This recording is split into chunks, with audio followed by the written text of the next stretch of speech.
Hello kids, बहुत बार ये confusion होती है कि इतने सारे लॉ एंट्रेंस टेस्ट से उनके नोटिफिकेशंस कब आ सकते हैं, उनके फॉर्म्स कब आएंगे, उनके सब्जेक्ट्स क्या होते हैं, पेपर पैटर्न क्या होता है। ये एक बहुत कन्फ्यूजन होती है बच्चों में.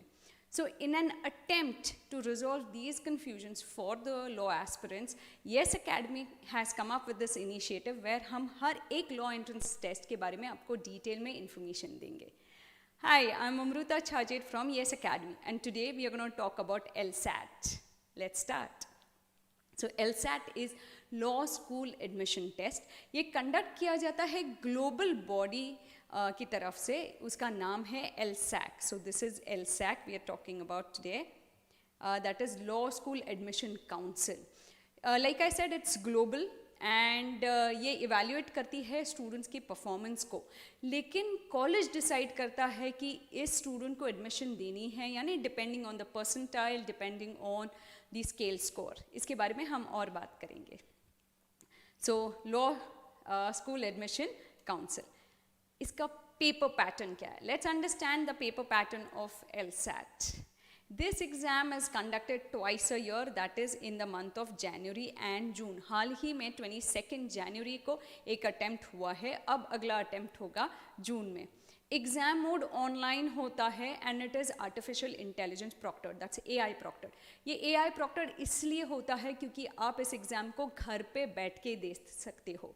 So you sit at in the comfort of your house. But इसका ये मतलब नहीं है कि आप कॉपी करके यहाँ वहाँ ये सोर्सेस यूज़ करके आप आंसर करोगे. No, because it is AI proctored. So online and from your house.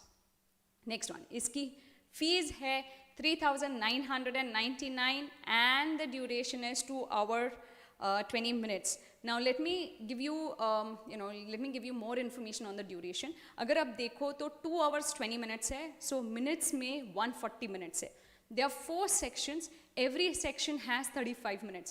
Now why am I specifying every section का duration? Because ये आप अगर एक सेक्शन पे हो उसको बस आपको 35 मिनट्स मिलते हैं. Once you are done with that section, once you are done with 35 minutes, that section gets locked. Not once you are done with that section, once 35 minutes are over that section gets locked. So every section you have 35 minutes.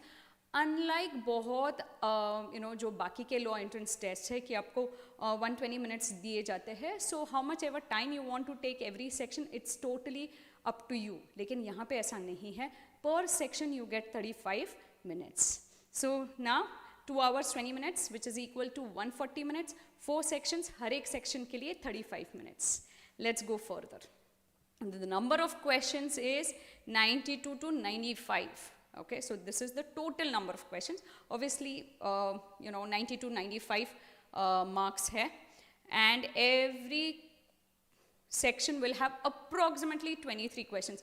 थोड़ा यहाँ वहाँ हो सकता है, like 22 to 22, 24, किसी को 25, किसी को 21. So ऐसे brackets में ये move होता है, not much. Number of sections, like I already mentioned, 4 है. Further, eligibility is 10 plus 2, so graduation students cannot apply here. इसकी eligibility है 10 plus 2. Score, now LSAT is unique in terms of इसमें आपका raw score, scale score और percentile. ये they take this into consideration. Now what is a scale score? आपका जो raw score होता है, I'm going to talk about raw score further, okay? लेकिन जो raw score होता है उसको ये एक mathematical formula use करके scale score लाते हैं. More about that further. Yeah. Now negative marking नहीं है. There is no negative marking. Number of attempts आपको one is in January, the other is in June. इसके अब जून जो आया है इसके फॉर्म्स शुरू होंगे रफली अराउंड अप्रैल में. They will go on till May. मई में आपको टाइम दिया जाएगा, वापस आपको एक मैसेज आ जाएगा. उस मैसेज से आपको स्लॉट चूज़ करना है. तो ये स्लॉट चूज़ करने के लिए भी आपको सफिशिएंट टाइम दिया जाता है. Now once you choose your slot, what do you mean by that? You are given options, ये slot वो slot, couple of slots. You have to choose as per your convenience कि आपको कौन सा slot convenient है. So that happens once you fill the form. So from April, the forms, they will release the form somewhere around April, and till end of May this procedure goes on. Then score card is released in the month of July और इसकी registration की website है www.discoverlaw.in. Let's move further. We are going to talk about 4 sections, LSAT ki 4 sections, like I already said, 35, 35, 35, 35. Let's understand the breakdown. Logical reasoning 1, logical reasoning 2, analytical reasoning, and English comprehension. So when you talk about logical reasoning 1 and logical reasoning 2, in one section they ask more about critical reasoning, okay? So it's basically they have taken all types of reasoning, critical है, analytical है, logical भी है. बहुत differences नहीं होते हैं कि अच्छा ऐसे clear demarcation नहीं है, ये critical में आता है, ये analytical, ये logical, ऐसा बहुत clear demarcation नहीं किया गया है. So you can expect a few topics to be asked in one, the other topics in 2. We are going to talk about topics 2. So ये है 4. Reading comprehension, so English language as such नहीं है, reading comprehension है, but through the medium of comprehension they will test your language, so you have to be prepared with everything. So passage दिया जाता है, obviously questions होते हैं, passage का theme, they will ask a lot about the passage, tone, etc. But at the same time you have to have strong vocabulary also, because they may ask you synonyms, they may ask antonyms too. So ये सारे questions comprehension के नीचे ही वो cover कर लेते हैं. Further, like I've already given you can see from the table 23, 22, 23, 24 ऐसे 92 approx होता है. 35 minutes, like I said, every section has 35 minutes, yeah, 2 hours 20 minutes. Now let's understand the topics that are asked.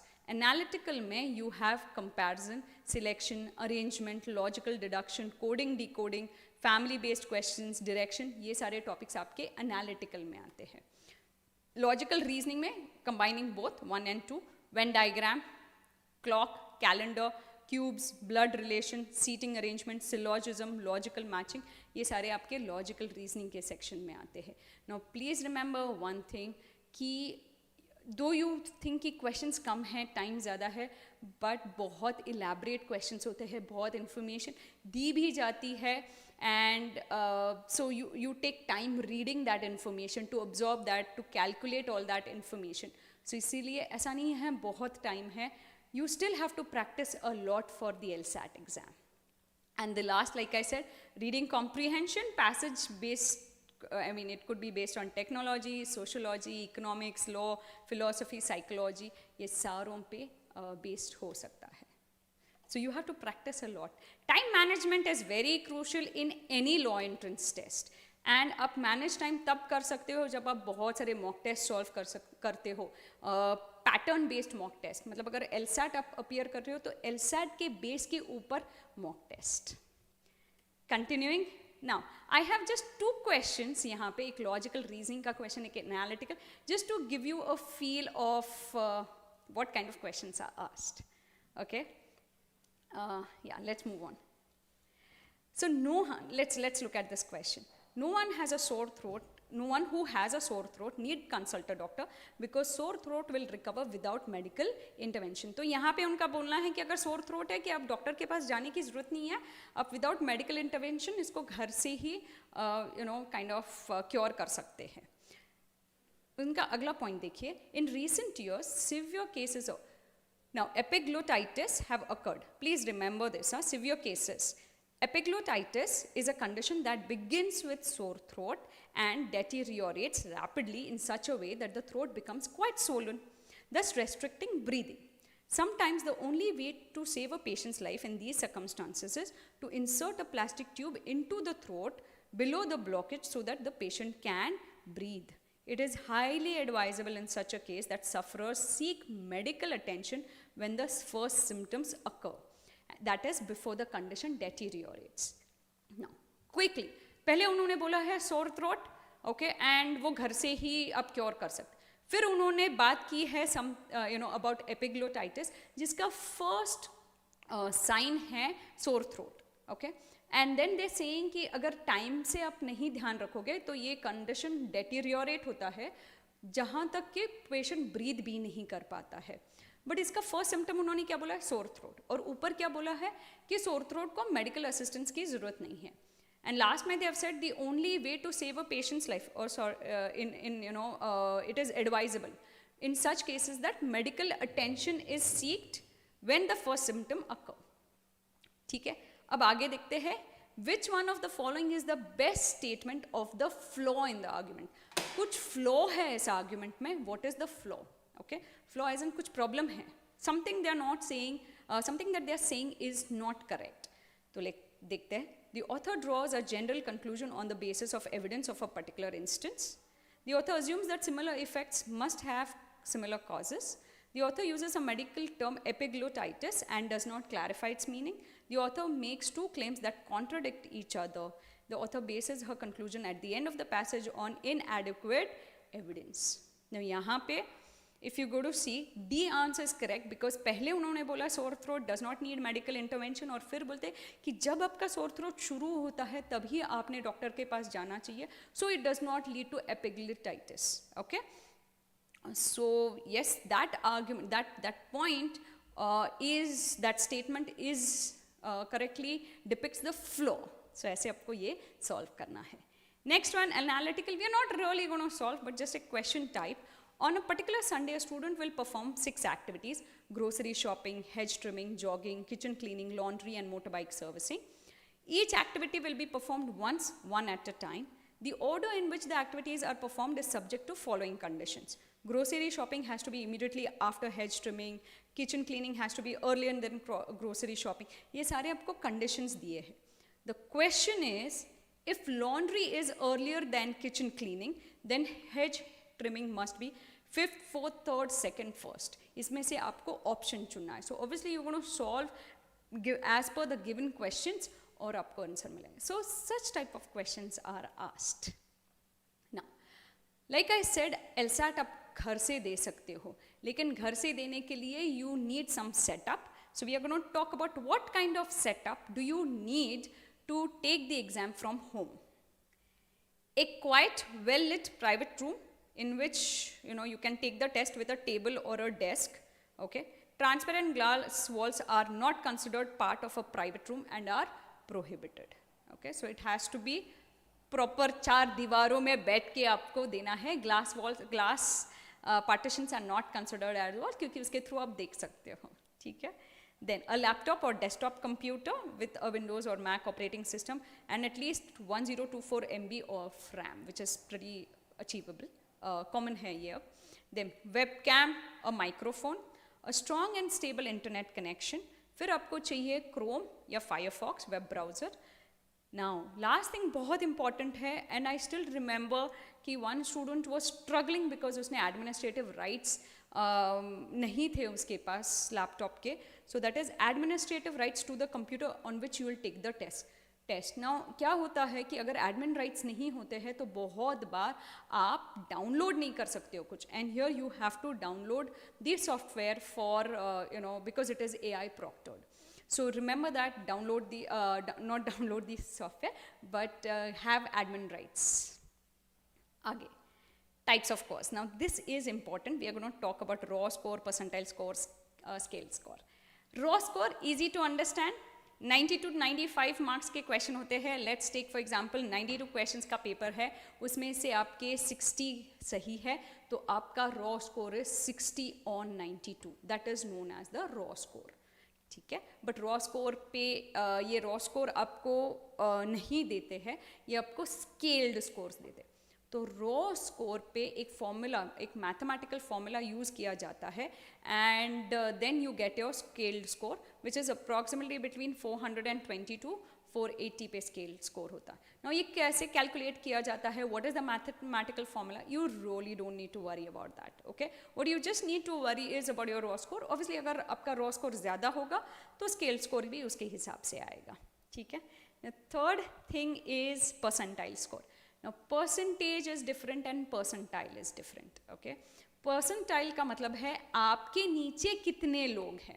Okay, so if you get 100 percentile मान लो, तो ऐसा नहीं है कि आपको 100% आपने सारे आंसर सही दिए हैं. No, 100 percentile means 100 all the other other students are below you, तो आपका स्कोर सबसे ज़्यादा ऊपर है. So that is the meaning of 100 percentile. या 90 percentile होगा तो 90% students are below you. Okay, so that is the meaning of percentile.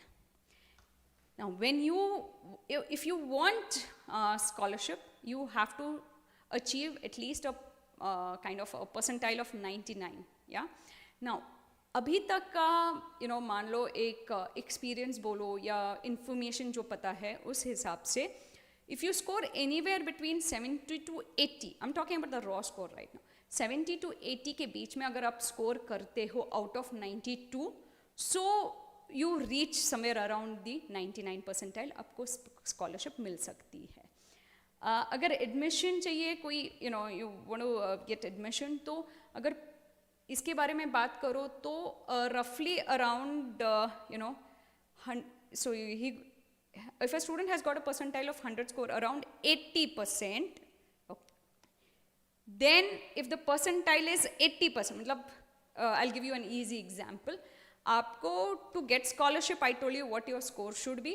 Now to get admission, आज तक का ऐसा है कि roughly around 80 percentile आपको अचीव करना है. So students below, how many students need to be under you? Approximately 80 students आपके नीचे होने चाहिए. So roughly around that is your target. अब इसके लिए स्कोर कितना लगता है? The score is roughly around, if you want if you want to achieve your admission, so score roughly 40 to 50 आपका raw score आना चाहिए. So yeah, that's about it. तो अगर आपका उतना स्कोर आता है तो आपका परसेंटाइल 80 परसेंटाइल तक आ जाता है. Now this is from the past. Every year अलग होता है because the number of students that appear for this paper is different. So percentile आपका डिपेंड करेगा कि कितने स्टूडेंट्स अपीयर हुए हैं, उनका स्कोर रॉ स्कोर कितना है, आपका रॉ स्कोर कितना है. So ये कैलकुलेशन एवरी ईयर डिफर करता है. बट अगर आपको एक मैं यार्ड स्टिक दूँ तो around 40 to 50 marks raw score is what you have to target. Now these are the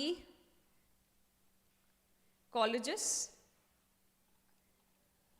They are participating colleges. Participating colleges as in ये LSAT के बेस के ऊपर एडमिशन लेते हैं, like Jindal global law school है यहाँ पे, then you have VIT school of law, Bennett university, alliance university, ये काफ़ी सारी यूनिवर्सिटीज़ है जो LSAT में पार्टिसिपेट करती है. ओके, सो उनको उनकी यूनिवर्सिटी में अगर एडमिशन चाहिए तो आपको LSAT में अपीयर होना ही है.